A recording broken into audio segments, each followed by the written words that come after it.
우리의 고유명절 추석이 다가옵니다. 많은 분들이 고향집을 방문하여 가족들과 친구들과 또 많은 사람들을 만나 기쁨을 나누며 사랑을 나누게 될 것입니다. 고향을 못 가시는 분도 계시겠지만 그런 분들도 가정에서 또 동네에서도 많은 사람들을 만나게 되겠지요. 바라기는 누구를 만나든지 당신 때문에, 너 때문에 행복하다는 말을 들을 수 있는 성도 여러분들이 되시기를 주님의 이름으로 부탁드립니다. 너 때문에 행복하다라는 말처럼 우리를 기쁘게 해주는 말은 없을 것입니다. 설교에 가요 이야기를 해서 죄송합니다마는 행복을 주는 사람이라는 노래가 있습니다. 그 가사를 보면 그대 내게 행복을 주는 사람, 내가 가는 길이 험하고 멀지라도 그대 내게 행복을 주는 사람, 내가 가는 길이 험하고 멀지라도 그대 함께 간다면 좋겠네. 이 노랫말이 가슴에 와 닿습니다. 어째서 그대가 내게 행복을 주는 사람이 되었을까요? 내가 가는 길이 험하고 멀지라도 함께 가는 사람이기 때문이라고 노래합니다. 이리저리 둘러보아도 제일 좋은 건 그대와 함께 있는 것이라고 말합니다. 비록 가요이지만 이 행복을 주는 사람이란 노래말 속에는 복음의 진수가 담겨 있다고 생각되어집니다. 험하고 고단한 인생길에서 동반자로 그 힘든 때에, 고통의 때에, 고난의 때에, 눈물 흘리는 때에, 어려움에 빠져 절망하며 괴로워할 때 바로 그때마다 곁에 서서 흐르는 눈물을 닦아주며 함께 슬퍼하고 함께 가슴을 쥐어 뜯으며 아파하고 외롭고 고독한 마음을 품어주며 위로하고 때로는 그냥 아무 말 없이 함께 있어주는 그 사람. 이 사람이 준 것이 무엇일까요? 사랑, 위로, 소망, 희망, 일어날 수 있게 한 힘이죠. 저는 이 가사를 생각하면서 저 자신을 돌아보게 되었습니다. 40년 넘게 살아온 제 아내에게 난 행복을 주는 사람이었을까? 하나님께서 제 가정에 보내주신 자녀들에게 자녀들이 험하고 힘든 길을 걸을 때 행복을 주는 아버지였을까? 나는 그동안 목회하면서 주님께서 맡겨주신 많은 교우들을 사랑한다고는 했지만 행복하게 한 목사였을까? 나는 주님께는 어떤 제자였을까? 묻고 또 묻게 되었습니다. 마음에 떠오르는 은사이신 김정준 목사님의 시가 있습니다. 목사님께서 로마서 14장 8절의 말씀, 우리가 살아도 주를 위하여 살고 죽어도 주를 위하여 죽나니 그러므로 사나 죽으나 우리가 주님의 것이로다의 말씀으로선 나는 주님의 것이외다 라는 시입니다. 일부만 살펴보면 내 자신에게서 아무 의로움이 없고 내 과거나 현재도 죄뿐이요 또 내 미래도 거룩한 보증을 할 수 없건만 그때 주님은 나를 주님의 것이라고 말씀하나이다. 주님은 나를 주의 것이라고 하시지만 몇 번이나 주님을 반역할지 모르고 오히려 주님 것이라고 한 자신 때문에 마음 쓰시기 괴로우실 텐데도 주님은 너는 내 것이라고 하나이다. 이런 내용의 시입니다. 이 시에서 말하는 것처럼 우리는 모두 주님의 제자입니다. 믿으십니까? 그런데 솔직히 주님의 제자가 되어서 우리가 하는 일이 무엇입니까? 주님께 주세요, 주세요 하기만 하고 찬송은 주님 뜻대로 살기로 했네 하지만 그냥 노래뿐이지요. 늘 자기 뜻대로 살면서 내 뜻대로 되지 않는다고 짜증 부리고 내 뜻이 이루어지지 않는다고 교회에 불만을 터뜨리면서 살아 주님께 걱정만 끼치는 우리가 아니던가요? 주님께서 지금 우리를 보시면 행복해 하실까요? 정말 너는 내 제자가 맞구나 하고 기뻐하실까요? 자신을 돌아보세요. 나는 주님을 행복하게 하는 성도입니까? 소위 행복 메이커입니까? 아니면 불평, 불만, 부정, 다툼을 일으키는 불행 메이커인가요? 여러분의 신갈교회 신도로서 주님의 교회에 행복을 주는 사람인가요? 이 교회를 이 지역에서 행복을 나누는 교회로 인정받게 만들고 있나요? 앞에서 말씀드린 노래는 이런 물음들을 갖게 합니다. 그래서 오늘 저는 나는 어떤 사람이란 제목으로 어떻게 우리 자신의 행복을 나누는 성도가 될 수 있을지 함께 생각해 보며 은혜를 나누려고 합니다. 먼저 예수님의 말씀을 들어봅니다. 마가복음 7장의 말씀을 보면 말씀을 다 읽지 않았습니다만 5절 말씀을 보면 바리새인들과 서기관들이 예수님께 문제 제기를 하는 것을 봅니다. 무슨 문제 제기인가 하면 제자들이 손을 씻지 아니하고 떡을 먹는다는 것입니다.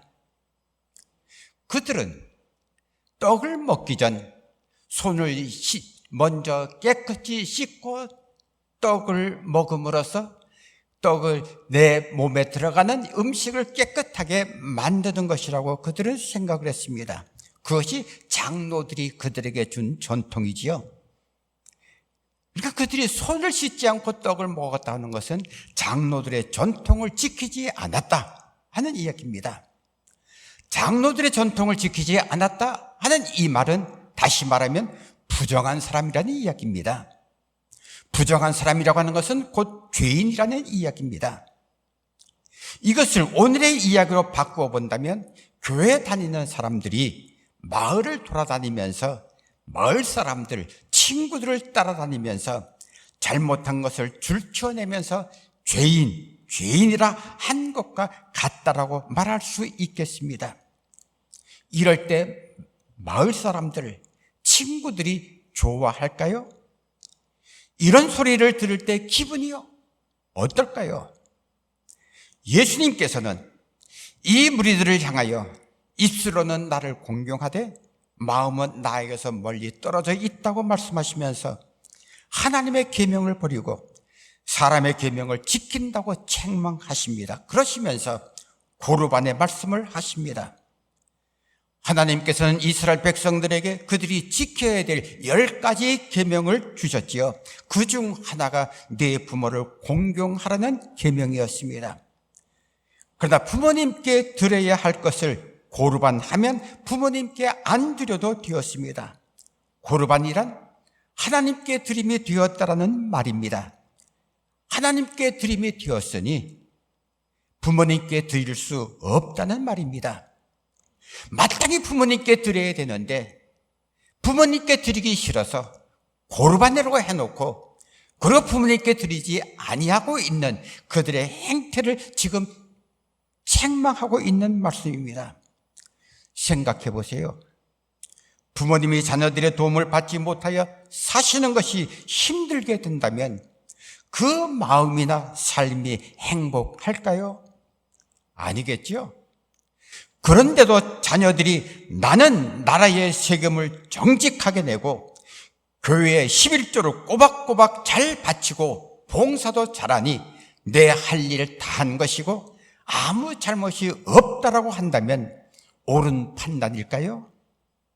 율법을 지킨다, 장로의 법을 지킨다 하면서 인륜을 저버리고 하나님의 명령을 지키지 않으면 그곳에 불행의 씨앗을 심는 것이 될 것입니다.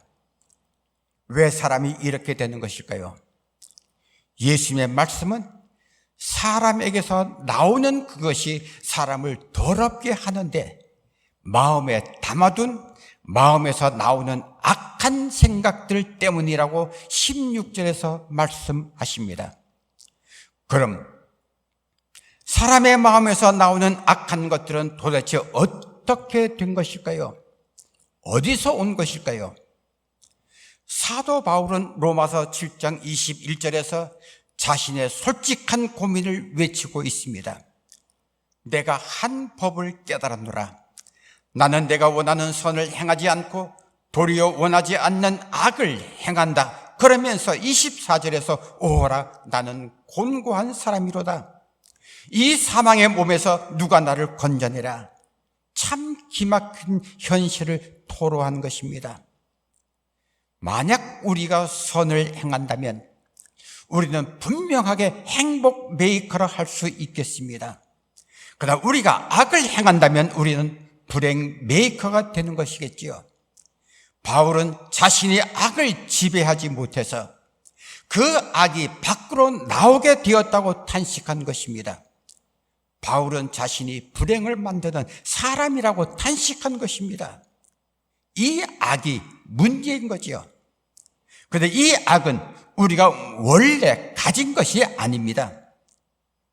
마태복음 13장 24절 25절 말씀을 보면 예수님께서 말씀하시기를 천국은 좋은 씨를 제 밭에 뿌린 사람과 같으니 사람들이 잘 때에 그 원수가 와서 곡식 가운데 가라지를 덧뿌리고 갔다라고 말씀하십니다. 이 말씀에 의하면 우리 마음에 있는 악은 원수가 담아둔 것이라 이와 같이 말씀드릴 수 있는 것입니다. 하나님께서는 선한 것, 사랑을 우리 안에 두셨는데 원수가 와서 악을 우리 안에 넣었다는 것을 인정할 수밖에 없는 우리입니다. 이제 우리는 어떻게 해야 할까요? 사도행전 64장, 이사야서 64장 8절 말씀을 보면 이사야는 우리는 진흙, 주님은 토기장이라고 말했습니다. 토기장이신 하나님께서 진흙인 우리를 어떻게 만들었을까요? 우리를 무엇처럼 만드셨을까요? 자신의 몸 모양을 잘 살펴보시면 내 몸이 무엇처럼 보이시나요? 항아리처럼 보이지 않나요? 하나님은 우리를 항아리처럼 만드셨다고 생각되어지지 않습니까? 여기에 항아리가 있습니다. 항아리의 용도가 무엇입니까? 무언가 담아두는 용도로 쓰이지요. 항아리를 옆에 두고 아무것도 담아두지 않는 사람은 없을 것입니다. 무엇을 담느냐에 따라서 그 항아리의 용도가 달라지지요. 물을 담아두면 물 항아리가 됩니다. 술을 담아두면 술 항아리죠. 고추장 담아두면 고추장 항아리가 됩니다. 그리고 중요한 것은 항아리는 자기 안에 담은 것을 내어놓는다는 사실입니다. 물을 담았는데 고추장을 낼 수 없다는 말입니다. 그래서 앞의 노래를 생각해 봅니다. 여러분은 행복한가요? 이 질문은 자신의 몸 항아리 속에 행복을 담고 있느냐는 질문입니다. 우리가 행복을 주는 사람이 되려면 우리들 몸 항아리 속에 반드시 행복을 담아 두어야 합니다. 그래야 이 행복을 나눌 수 있게 되는 것입니다. 그러면 행복을 어떻게 얻을 수 있을까요? 항아리 안에 행복을 채울 방법, 비결은 무엇일까요? 여기에서 많은 사람들이 착각을 합니다. 행복을 재물, 성공, 높은 사회적 지위 등등에서 찾으려 합니다. 여러분, 번쩍이는 순금 군계를 집안에 쌓아두면 행복할까요?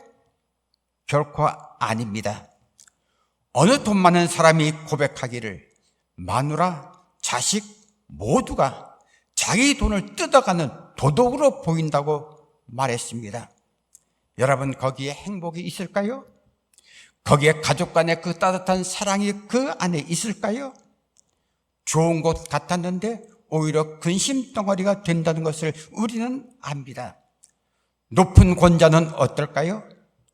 미국의 찰스 비어드라는 유명한 역사학자가 있었습니다. 어느 날 한 학생이 교수님의 연구 결과를 아주 짧게 요약해서 가르쳐달라고 요구했습니다. 생각하던 찰스 비어드는 내 연구 결과, 지금까지 내가 연구한 그 결과는 4가지로 요약할 수 있다고 말하면서 그중 첫 번째로 하나님은 파멸시키려는 자에게 먼저 권력의 눈이 어둡게 만든다고 했습니다. 높은 권력, 하나님이 멸하시려는 자의 심판 자리라는 이야기입니다. 결코 행복한 자리가 될 수 없다는 말입니다. 예수님께서는 한 번도 이런 것들을 얻는다고 행복하다고 가르친 적이 없습니다. 그러므로 만약 이런 것들을 얻기 위하여 인생을 걸고 목 매단다면 잘못 배우고 잘못 들은 것입니다. 사랑하는 성도 여러분, 진짜 행복은 무엇입니까? 진짜 행복은 구원이요 생명이신 예수 그리스도이신 줄 믿으시기 바랍니다. 예수 그리스도 그분만이 나에게 참 행복을 주시는 분인 줄 믿으시기를 바랍니다. 그러므로 그분을 내 마음속에 모셔야 합니다. 진정으로 우리의 항아리 속에 예수 그리스도께서 계시도록 할 때 우리는 어떻게 될까요?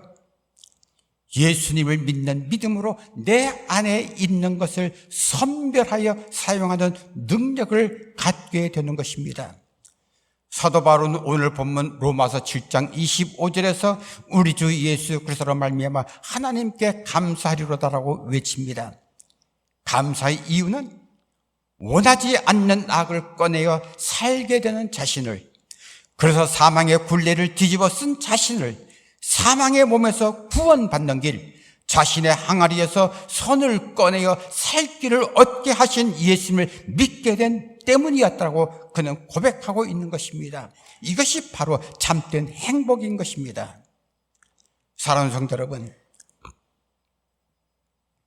여러분 모두도 봤으리라고 생각합니다만 얼마 전 한 여인이 폐지 리아카를 끌고 가는 어르신을 우산 받쳐주는 사건이 있었지요.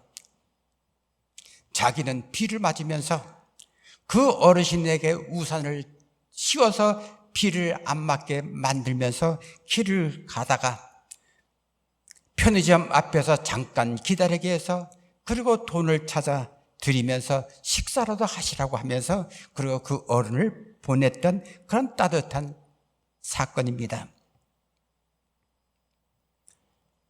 그 여인은 이와 같이 고백했습니다.